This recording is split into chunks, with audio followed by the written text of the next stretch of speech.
Hello everyone, good morning. Welcome to sunshine tarot. నేను మీ ప్రియ. ఇవాల్టి మన రీడింగ్ టాపిక్ వచ్చేసి థర్డ్ పార్టీ దగ్గర మీ పర్సన్ కరెంట్ ఎలాంటి సిచ్యువేషన్‌లో ఉన్నారు and third party me person గురించి ఏం ఆలోచిస్తున్నారు, మీ పర్సన్ థర్డ్ పార్టీ గురించి ఏం ఆలోచిస్తున్నారు, ఇలా నేను డీటెయిల్‌గా రీడింగ్ తీద్దాము అని ఈరోజు అనుకుంటున్నాను. అండ్ మీలో ఎవరైనా ఫస్ట్ టైం మన ఛానల్‌ని చూస్తూ ఉంటే సబ్స్క్రైబ్ చేసుకోండి. పక్కన ఉన్న బెల్ ఐకాన్ యాక్టివేట్ చేయడం వల్ల నేను నెక్స్ట్ టైం ఏ వీడియో అప్లోడ్ చేసినా నోటిఫికేషన్స్ వస్తాయి. మీరిచ్చే లైక్ వల్ల ఇంకొంతమందికి మన ఛానల్ అనేది రికమెండ్ అవుతుంది. ప్లీజ్ లైక్ చేసి సపోర్ట్ చేయండి ఫ్రెండ్స్. సో ఇది మీ లైఫ్లో మీ ఇద్దరి మధ్య ఎవరైతే థర్డ్ పార్టీ ఉన్నారో, లైక్ అది వాళ్ళ వైఫ్ కానీ, వాళ్ళ హస్బెండ్ కానీ, వాళ్ళ పేరెంట్స్ కానీ, ఇంకెవరైనా మీ ఇద్దరి మధ్యలో మీకు మీ పర్సన్కి మధ్య డిస్టర్బెన్స్గా ఎవరైతే ఉంటున్నారో వాళ్ళు ఇక్కడ థర్డ్ పార్టీ అని అనుకోండి. లైక్ అది రొమాంటిక్ థర్డ్ పార్టీ అయినా అవ్వచ్చు, ఫ్రెండ్స్ అయినా అవ్వచ్చు, ఫ్యామిలీ అయినా అవ్వచ్చు, సారీ, ఎవరైనా అవ్వచ్చు. బట్ థర్డ్ పార్టీ ఎవరు అనేది మీరే చూస్ చేసుకోండి. అండ్ ఇక్కడ రొమాంటిక్ థర్డ్ పార్టీ కూడా అవ్వచ్చు. అండ్ మీకు మీ సిచ్యువేషన్కి తగ్గట్టు రీడింగ్ కావాలి అంటే స్క్రీన్ పైన కనిపించే నా వాట్సాప్ నెంబర్కి అయితే మెసేజ్ చేయండి. పర్సనల్ రీడింగ్స్ అనేది ఫ్రీ కాదండి, ఛార్జబుల్. అమౌంట్ పే చేసి రీడింగ్స్ తీసుకునే ఇంట్రెస్ట్ ఉన్న వాళ్ళు మాత్రమే పర్సనల్ రీడింగ్కి కాంటాక్ట్ చేయండి. ఓకే. అండ్ లైక్ పర్సనల్ రీడింగ్లో ఏంటంటే మీ నేమ్ పైన మీ పర్సన్ పేరు పైన ఇద్దరు పేరు పైన రీడింగ్స్ తీస్తాం కాబట్టి యాక్యురేట్గా రీడింగ్ వచ్చే ఛాన్స్ ఉంది. ఇది వచ్చేసి కలెక్టివ్ రీడింగ్ అండి. యూట్యూబ్లో చూసే ఇంతమందికి హాఫ్ అయినా కనెక్ట్ అవ్వచ్చు. బట్ కంప్లీట్గా రీడింగ్ తీసుకోవాలనే ఇంట్రెస్ట్ ఉంటే పర్సనల్ రీడింగ్కి కాంటాక్ట్ చేయండి. అండ్ మీ ఫ్యూచర్ కోసం కానీ, మీ హెల్త్ రిలేటెడ్ కానీ, అండ్ మీ మనీ రిలేటెడ్ కానీ, అండ్ ఇంకా దేని రిలేటెడ్ మీరు టారో తెలుసుకోవాలి, అండ్ ఫినాన్స్ పరంగా కానీ, బిజినెస్ పరంగా కానీ, అండ్ ఈ పర్సన్ని నేను ట్రస్ట్ చేయొచ్చా, ఒకవేళ థర్డ్ పార్టీని వదిలేసి వస్తే నా లైఫ్లోకి నేను యాక్సెప్ట్ చేయొచ్చా, మళ్ళీ వాళ్ళ దగ్గరికి వెళ్ళకుండా ఉంటారా, థర్డ్ పార్టీ దగ్గరికి వెళ్ళకుండా ఉంటారా, నేను నమ్మొచ్చా, ఇలా మీ క్వశ్చన్స్ ఏమన్నా ఉంటే కూడా దానికి మీరు పర్సనల్ రీడింగ్ తీసుకుంటే నేను కరెక్ట్గా ఆన్సర్ చేయగలుగుతాను.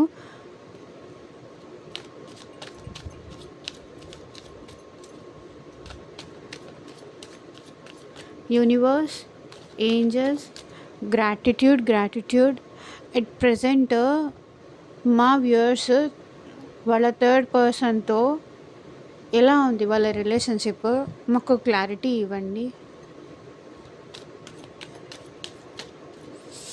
మా వ్యూయర్స్ వాళ్ళ వాళ్ళ థర్డ్ పార్టీతో వాళ్ళ రిలేషన్షిప్ ఎలా ఉంది, అది వాళ్ళ ఫ్యామిలీ అయినా ఫ్రెండ్స్ అయినా, మా పర్సన్స్ని మోసం చేసి కానీ, హోప్స్ ఇచ్చి వదిలేసి వెళ్ళిపోయారు, వాళ్ళ సెల్ఫిష్నెస్ చూసుకున్నారు, అలాంటి వాళ్ళతో వీళ్ళ రిలేషన్ ఎలా ఉంది చూపించండి universe.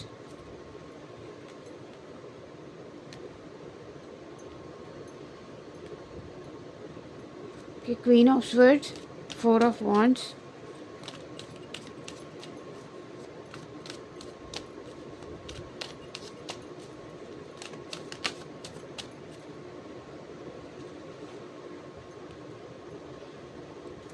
the Hierophant, the Hermit,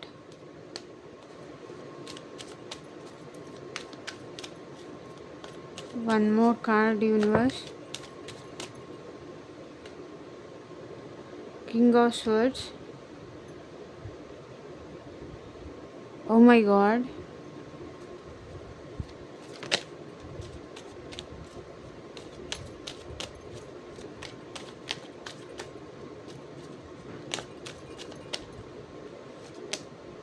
the Empress,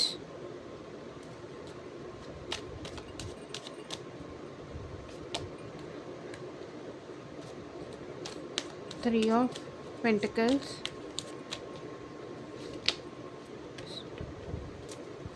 the Hanged Man,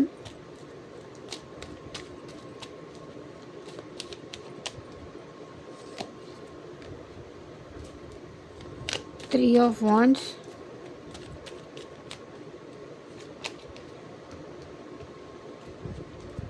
Knight of Swords,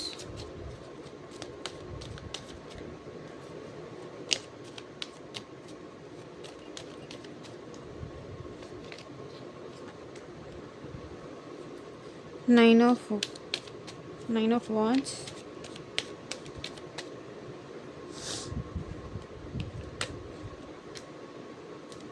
the Tower, very good.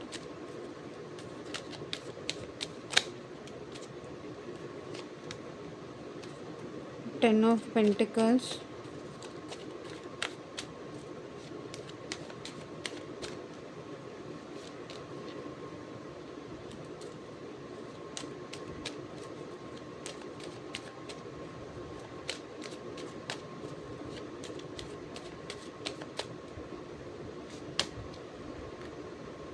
Three of Cups. So ఇక్కడ bottom of the deck energy వచ్చేసి జస్టిస్.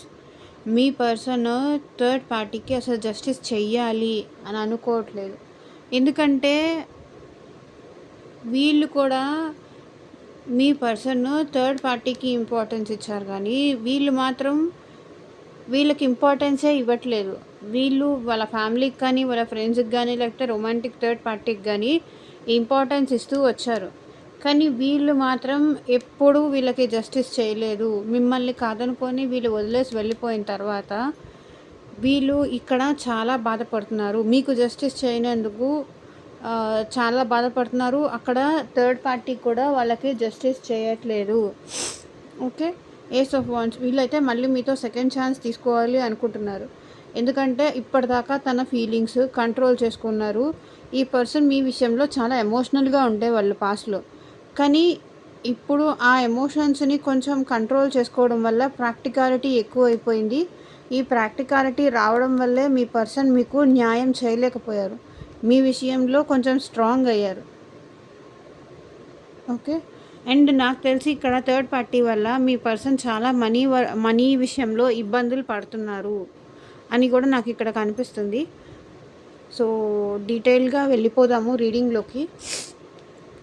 అండ్ ఇక్కడ థర్డ్ పార్టీ వచ్చేసి చాలా demanding అండి, చాలా demanding, చాలా controlling nature.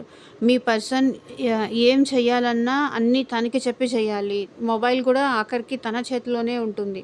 And ఎందుకు లేటుగా వచ్చావు, ఎందుకు ఈ టైంకి వచ్చావు, ఇలా ప్రతి దానికి ప్రతి విషయంలోనూ మీ పర్సన్ పైన ఈ థర్డ్ పార్టీ ఎప్పుడు అనుమానిస్తూనే ఉంటారు,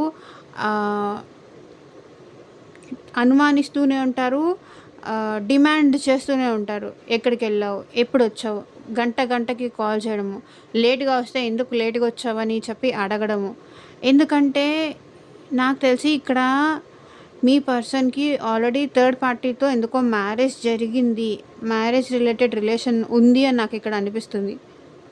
ఓకే, అది అందరికీ కాకపోవచ్చు, కానీ నాకెందుకో వీళ్ళిద్దరి మధ్య మ్యారేజ్ లాంటిది, ఒక కమిట్మెంట్ లాంటిది, నేను నీతో ఉంటాను లైఫ్ లాంగ్, నీకు అన్ని విధాలుగా సపోర్ట్గా ఉంటానని మీ పర్సన్ వాళ్ళకి థర్డ్ పార్టీకి మాట ఇచ్చారు. సో ఆ మాట నిలబెట్టుకో అని చెప్పి థర్డ్ పార్టీ మీ పర్సన్ మాట ఇచ్చేసరికి ఒక ప్రామిస్ లాంటిది, కానీ నేను పెళ్లి చేసుకుంటానని, కానీ నీతో నేను ఉంటాను, నాకు వేరే వాళ్ళు ఉన్నప్పటికీ నా లైఫ్లో, బట్ నిన్ను కూడా వదిలిపెట్టను, నీతో కూడా ఉంటాననే మాట లాంటిది, ఆ ప్రామిస్ లాంటిది ఏదో మీ పర్సన్ ఇక్కడ థర్డ్ పార్టీ ఇచ్చారు. సో ఆ ఇవ్వడంతో ఇంకా వీళ్ళకి స్ట్రెంగ్త్ ఎక్కువైపోయింది, డిమాండింగ్ ఎక్కువైపోయింది. సో ఆ డిమాండింగ్ రావడం వల్ల మీ పర్సన్ ప్రశాంతంగా ఉండలేకపోతున్నారు, మనశ్శాంతిగా ఉండలేకపోతున్నారు. ఎందుకంటే ఎందుకు చేశాను, తను చేసిన తప్పులు ఎందుకు చేశాను అని చెప్పి ఇప్పుడు ఆలోచిస్తున్నారు. ఇప్పుడు బాధపడుతున్నారు, ఒంటరిగా బాధపడుతున్నారు. ఇంకెవరితోనూ కలవట్లేదు మీ పర్సన్, ఎవరికి తన మొహం చూపించాలని కూడా అనుకోవట్లేదు. అంటే తను చేసిన తప్పులకి తను చాలా ఎక్కువ పశ్చాత్తాపడుతున్నారు, రిగ్రెట్ ఫీల్ అవుతున్నారు. ఇంకా ఇంతవరకు నేను ఎందుకు తెచ్చుకున్నాను అనే ఫీల్ కూడా వీళ్ళకు ఉంది. And me person third party తన ఎంజాయ్మెంట్స్ కోసం, తన సరదా కోసం చాలా మీ పర్సన్ని లో చేసేస్తుంది. లో చేసేస్తున్నారు. అండ్ ఆలోచించుకునే అవకాశం కూడా ఇవ్వట్లేదు. అక్కడి నుంచి బయటికొచ్చే అవకాశం కూడా మీ పర్సన్‌కి లేకుండా అయిపోయింది. అండ్ మీ పర్సన్ ఇప్పుడు చాలా వరకు థర్డ్ పార్టీ వల్ల మనీ లాస్‌లో ఉన్నారు. మనీ ఈ థర్డ్ పార్టీ తన లైఫ్‌లోకి ఎంటర్ అయిన తర్వాత మనీ లాస్, మనశ్శాంతి లాస్ అన్నీ లాసే మీ పర్సన్‌కి. ఏదో హ్యాపీనెస్ ఉంటుంది అని చెప్పి వెళ్లారు. కానీ ఇక్కడ ఏంటంటే అండ్ నాకెందుకో చాలా అప్పుల్లో కూడా ఇరుక్కుపోయారు మీ పర్సన్ అనిపిస్తుందండి ఈ థర్డ్ పార్టీ వల్ల. ఎందుకంటే వాళ్ళ ఎంజాయ్‌మెంట్స్ కానీ, వాళ్ళ సరదాలు కానీ, వాళ్ళ కోరికలు కానీ తీర్చడానికి ఇక్కడ మీ పర్సన్ చాలా మంది దగ్గర అప్పులు చేశారు. లేకపోతే ఒకవేళ అప్పు చేయకపోయినా కూడా ఉన్న మనీ కూడా లాస్ అయిపోయారు. చాలా వరకు వాళ్ళని హ్యాపీ చేయడానికి, వాళ్ళని సంతోషం పెట్టడానికి ఇక్కడ వీళ్ళ పాకెట్ మనీ అంతా ఖర్చయిపోతుంది. వీళ్ళ వీళ్ళ సాలరీ కానీ, వీళ్ళు ఇప్పటిదాకా ఏదైతే సేవ్ చేశారో ఆ సేవింగ్స్ అన్నీ ఇక్కడ థర్డ్ పార్టీ వల్ల ఉన్నది కొంచెం కొంచెంగా, కొంచెం కొంచెంగా కరిగిపోతోందని చెప్పొచ్చు. ఓకే. అలా అలా ఉంది మీ పర్సన్‌కి థర్డ్ పార్టీకి మధ్య రిలేషన్. అండ్ ఈ మనీ ఎప్పుడైతే ఇస్తారో అప్పుడేంటంటే మీ పర్సన్‌ని చూసుకున్నట్టు నటిస్తారు థర్డ్ పర్సన్. ఎప్పుడైతే తన అవసరాలకి మీ పర్సన్ మనీ అడ్జస్ట్ చేస్తారో, తనని ఏమీ క్వెషన్ చేయకుండా, థర్డ్ పార్టీని ఏం క్వెషన్ చేయకుండా తన అవసరాలకి సపోర్టివ్‌గా ఉంటే మాత్రం ప్రేమగా ఉన్నట్టు నటిస్తారు. అండ్ ఒకవేళ మీ పర్సన్ ఇక్కడ మీ పర్సన్ మీతో మాట్లాడారని తెలిసినా, మీతో ఏమన్నా కమ్యూనికేట్ చేశారని తెలిసినా, ఇంకా బ్రేకప్ చేసేసుకుందాం మనిద్దరం. నువ్వు నాకిచ్చిన ప్రామిస్ బ్రేక్ చేస్తావా? నువ్వు నీ వైఫ్‌తో మాట్లాడతావా? లేకపోతే నువ్వు నీ వాళ్ళతో మాట్లాడతావా? నాకు చెప్పకుండా వాళ్ళతో ఎందుకు మాట్లాడావు? నాకు చెప్పకుండా వాళ్ళతో ఎందుకు వాళ్ళు వద్దు అన్న కండిషన్‌తోనే కదా వాళ్ళు వద్దన్న కండిషన్‌తోనే కదా నువ్వు నాతో రిలేషన్‌షిప్‌లోకొచ్చింది. మళ్ళీ ఇక్కడ నాతో మంచిగా ఉంటూ, నువ్వు వాళ్ళతో కూడా మళ్ళీ రిలేషన్ ఎలా మెయింటైన్ చేస్తావు? వాళ్ళతో రిలేషన్ కట్ చేసుకుంటేనే నువ్వు నాతో ఉండాలి అన్న కండిషన్స్ కూడా మీతో రిలేషన్ కట్ చేసుకుంటేనే వీళ్ళతో రిలేషన్ కంటిన్యూ అవ్వాలి అని చెప్పి కండిషన్స్ కూడా ఇక్కడ మీ పర్సన్‌కి పెడుతున్నారు వాళ్ళు. ఓకే. థర్డ్ పార్టీ ఇక్కడ చాలా డిమాండింగ్, చాలా అథారిటేటివ్ లాగా కనిపిస్తుంది. ఓకే. అండ్ ఇక్కడ మీ పర్సన్‌కి ఏం చెయ్యాలో అర్థం కావట్లేదు. మీ విషయంలోనేమో స్ట్రక్ అయిపోయి ఉన్నారు. ఇక్కడ వాళ్ళు చెప్పింది వినాలా? లేకపోతే తనకి నచ్చినట్టు నడుచుకోవాలా? లేకపోతే అర్థం కావట్లేదు. మీకు ఫేవరబుల్‌గా ఉండాలా? ఏది అర్థం కావట్లేదు. ఇక్కడ చూడండి మీ పర్సన్ బాధపడుతున్నారు. ఏం చెయ్యాలో అర్థం కావట్లేదు. ఇక్కడ ఫ్యామిలీని మిమ్మల్ని వదులుకోవాలని లేదు. అలాగే ఈ థర్డ్ పార్టీని కూడా నాకెందుకో వదులుకోవాలని లేదు మీ పర్సన్‌కి అని అనిపిస్తుంది. ఎందుకంటే పాస్ట్‌లో వీళ్ళు కలిసి ఉన్న హ్యాపీ మెమరీస్ కానీ ఇవన్నీ తలుచుకుంటున్నారు మీ పర్సన్. మేబీ వీళ్ళిద్దరికీ ఒక 3 ఇయర్స్ రిలేషన్ ఉండొచ్చు. లేకపోతే 3 ఇయర్స్ కానీ, 4 ఇయర్స్ నుంచి కానీ రిలేషన్ అండ్ ఒక 9 మంత్స్ నుంచి అయినా అయ్యుండొచ్చు. లేకపోతే 3 మంత్స్ నుంచైనా. సో, వీళ్ళిద్దరి రిలేషన్ చాలా ఎక్కువ బాండింగ్ ఉంది. సో, మీ పర్సన్ ఏంటంటే వాళ్ళని మర్చిపోలేక పాస్ట్‌ని తలుచుకుంటూ మళ్ళీ అక్కడే ఉండడం, అక్కడే బాధపడడం. పాస్ట్‌ని తలుచుకోవడం, బాధపడడం. అరే! నేను ఎలా ఉంటుందని ఎక్స్‌పెక్ట్ చేశాను. ఇప్పుడు మళ్ళీ ఎలా ఉంటుంది? ఎందుకింత నాకు కండిషన్స్ పెడుతున్నారు? ఎందుకు నన్ను నాకు నచ్చినట్టు ఉండనివ్వట్లేదు? నాకు నచ్చినట్టు ఉండే ఆ ఫ్రీడమ్ కూడా నాకు లేదా? అండ్ మీ గురించి కూడా చాలా దిగులు పడుతున్నారు ఇక్కడ మీ పర్సన్. మీ గురించి చాలా ఎక్కువ దిగులు పడుతున్నారు. And at the same time ఏం చేయాలో అర్థం కాక భారంగా ఎదురు చూస్తున్నారు. బట్ మీ పర్సన్‌కి అయితే మీకు జస్టిస్ చేయాలనే ఉంది. కానీ ప్రాపర్ టైం కోసం వెయిట్ చేస్తున్నారు ఇక్కడ మీ పర్సన్. ఇక్కడ థర్డ్ పార్టీని వదిలించుకొని, థర్డ్ పార్టీతో కంప్లీట్‌గా వదిలించేసుకొని మీతో వచ్చి హ్యాపీగా ఉండాలి, మీతో లేకపోతే పిల్లలతో ఇలా మీతో కలిసి హ్యాపీగా ఉండాలని కోరుకుంటున్నాను. నాకెందుకో ఇక్కడ థర్డ్ పార్టీ దగ్గర మీ పర్సన్ చాలా ఇరుక్కుపోయారు. వాళ్ళ వాళ్ళ దగ్గర చాలా సరెండర్ అయిపోయారు మీ పర్సన్. సో, వాళ్ళ దగ్గర వాళ్ళకి ఆ చనువు ఇయ్యడము, వాళ్ళకి ఆ అధికారము మీ పర్సన్ ఇచ్చిందే, మీ పర్సన్ ఇచ్చిన అలుసు వల్లే వాళ్ళిప్పుడు ఇంత డిమాండ్ చేస్తున్నారు. మీ పర్సన్ తొందరపడి వాళ్ళకి ఆ అవకాశము, ఆ ఛాన్స్ ఇవ్వకపోతే ఇప్పుడు ఇక్కడ దాకా వచ్చుండేదే కాదు. కానీ మీ పర్సన్ ఏంటంటే మీకు మాత్రం ఆ అవకాశం ఇయ్యరు. అండ్ వీళ్ళకి మాత్రం అన్ని అవకాశాలు ఇస్తారు. అండ్ నాకు తెలిసి ఇక్కడ థర్డ్ పార్టీకి మీ పర్సన్‌కి మ్యారేజ్ కూడా అయ్యుంటుంది.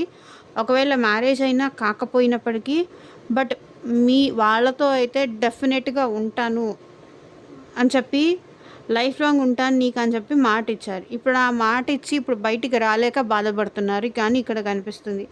అండ్ ఇక్కడ మీ పర్సన్ పాస్ట్ గురించి ఎక్కువ ఆలోచిస్తున్నారు. బట్ ఏం చెయ్యాలో అర్థం కావట్లేదు. ఇక్కడ చూడండి, బాధపడుతున్నారు, స్ట్రక్ అయిపోయి ఉన్నారు. ఫ్యామిలీతో పాటుగా ఫ్యామిలీని మిస్ అవుతున్నారు, మిమ్మల్ని మిస్ అవుతున్నారు. మీ మీ మధ్య ఉన్న మెమరీస్‌ని కూడా తలుచుకుంటున్నారు మీ పర్సన్. అండ్ ఇక్కడ చూడండి, థర్డ్ పార్టీ చేసిన అథారిటేటివ్ డిమాండింగ్ వల్ల మీ ప్రేమ వాళ్ళకి బాగా అర్థమవుతోంది. వాళ్ళు చూపించేదంతా నటనే అని చెప్పేసి అర్థమవుతుంది. అండ్ ఇక్కడ థర్డ్ పార్టీకి మీకు కూడా తెలియకుండా అండ్ మీ పర్సన్‌కి కూడా తెలియకుండా వేరే వాళ్ళతో కూడా వీళ్ళు హ్యాపీగా ఉంటున్నారన్న విషయం వీళ్ళకి తెలిసింది. వాళ్ళకి మీ పర్సన్‌తో ఈ థర్డ్ పార్టీకి రిలేషన్ మీరొక్కళ్ళతోనే కాదు, వేరే వాళ్ళతో కూడా వీళ్ళకి రిలేషన్‌షిప్ ఉందన్న విషయం మీ పర్సన్‌కి తెలిసింది.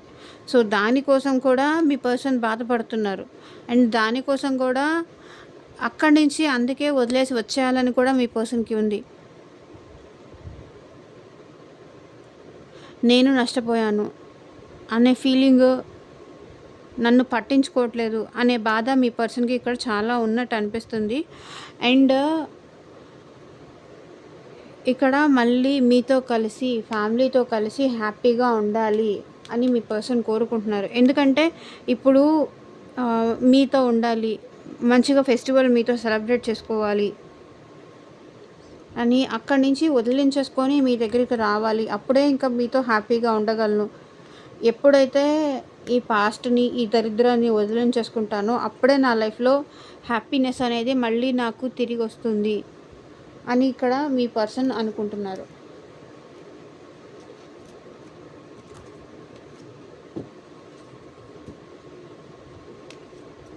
సో, చూద్దాము ఏంజెల్స్ వీళ్ళిద్దరి మధ్య ఎలా ఉంది రిలేషన్‌షిప్ అని చెప్తారు. చూద్దాం. ఏంజెల్స్, మా వ్యూవర్స్ పర్సన్‌కి అండ్ థర్డ్ పార్టీకి మధ్య రిలేషన్ ఎలా ఉంది క్లారిటీ ఇవ్వండి.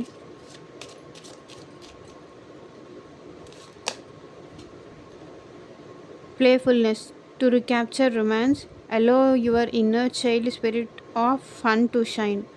సో, వీళ్ళిద్దరి మధ్య నవ్వే డేస్ ఈ రొమాంటిక్ ఫీలింగ్స్ కానీ ఇది కానీ, ఇది ఎందుకంటే కార్డ్ రివర్స్‌లో వచ్చింది. సో, ఇది వీళ్ళిద్దరి మధ్య తగ్గింది.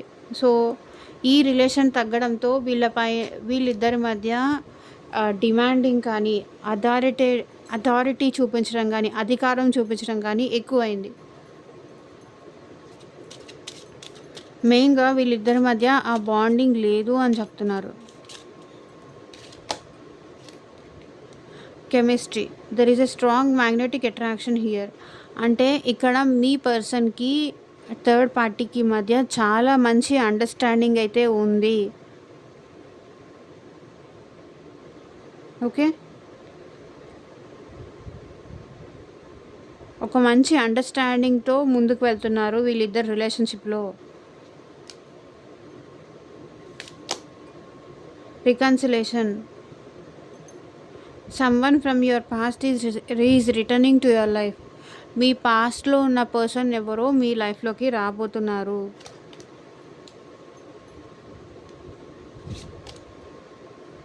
అన్రిక్వైర్డ్ love, there is not enough attraction or chemistry to keep this relationship going.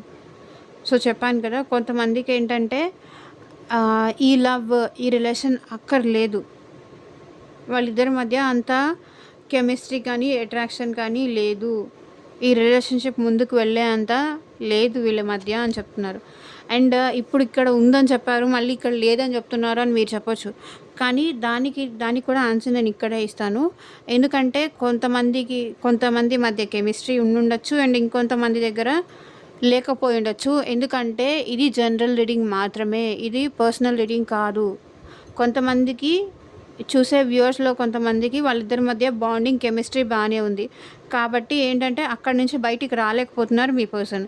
And ఇంకొంతమందికి ఏంటంటే వాళ్ళిద్దరి మధ్య ఎనఫ్ అట్రాక్షన్ గానీ, ఎనఫ్ లవ్ గానీ లేదు అని చూపిస్తున్నారు.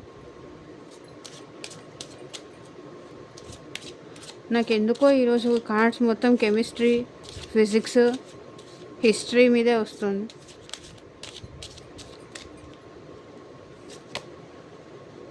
Engagement. Your love life is ascending to A higher level of commitment. So ఇక్కడ ఇప్పుడిప్పుడే ఎవరైనా థర్డ్ పార్టీతో రిలేషన్షిప్ స్టార్ట్ చేశారంటే వాళ్ళిద్దరి మధ్య మ్యారేజ్ చేసుకుందాము అనే థాట్ కూడా ఉంది. కమిట్మెంట్ లాంటి సంబంధించింది ఏదో ఉంది. లైక్ ఎంగేజ్మెంట్ కానీ, మ్యారేజ్ కానీ. సో ఏదో ఉంది మీ పర్సన్కి థర్డ్ పార్టీకి మధ్య.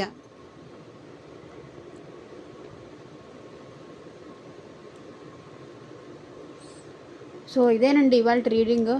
ఎంతమందికి రెసొనేట్ అయిందని నాకు కింద కామెంట్ సెక్షన్లో చెప్పండి. And thank you for watching. By.